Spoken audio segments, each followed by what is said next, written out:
Жігіттер төтан үйін қарсаңдаршы, ебай. Төтан. Ой, смотри, тесіп шықтым дәрден.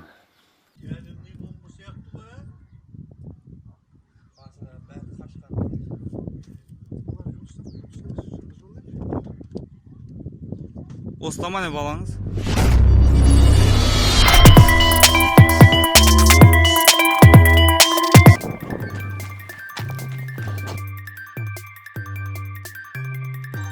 Сюда, по-моему, что-то упало.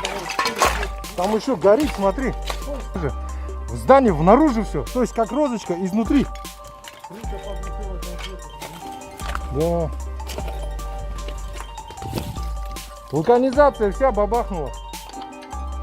Обалдеть. Это вулканизация была. Смотри, что с ней стало. Крышу просто снесло. Маяқтан қиғаш кіріпті ғой, ә? Патологтан кіріпті ғой, ә? Патологтан бұлай қарай қиғашынан. Пештің мұржасы дейді. Не жанып атыр. Полный жанып атыр қарсы. Сука. Йоқта дым қамаған. Сука. Біздің негізгі міндетіміз адамдарды құтқару.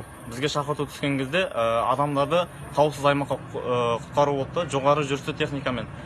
Сонда біз адамдарды жоғары жүрісті техникамен тез әреде уақыт үнемдеу үшін, тез қауіпсіз аймаққа көшіру үшін жылдам әрекет жасау керек болды. Сондықтан арқамды еңкейіп, адамдарға жоғары жүрісті техникамен мінгізіп тастадым. Кім апай?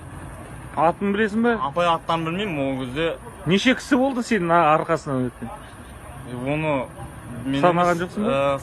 Оны бізде үлкен бастықтар санайды. Она выбивает, смотри, просто выгинает все.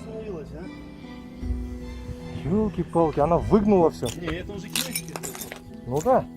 Не она бьет, она не поняла, что ее остановила. Смотри, вот.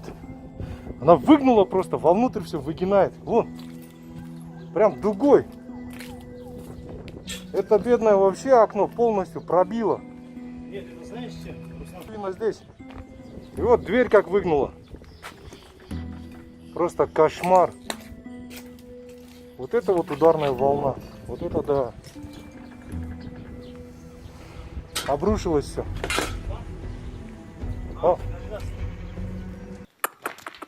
Мынау ма снарядтың осколкысы? Басы ғой мынау, ә? Мен басы. Ана аламадын тақып. Қадалып қалған ба? Бөлме бұрышын. Іштер бір бөлмеге өткен. Есік. Мотор жүйе. Мын жатыр ғой мотор жүйе. Это бұзылып тұр ғой. Мын жатыр ғой снаряд.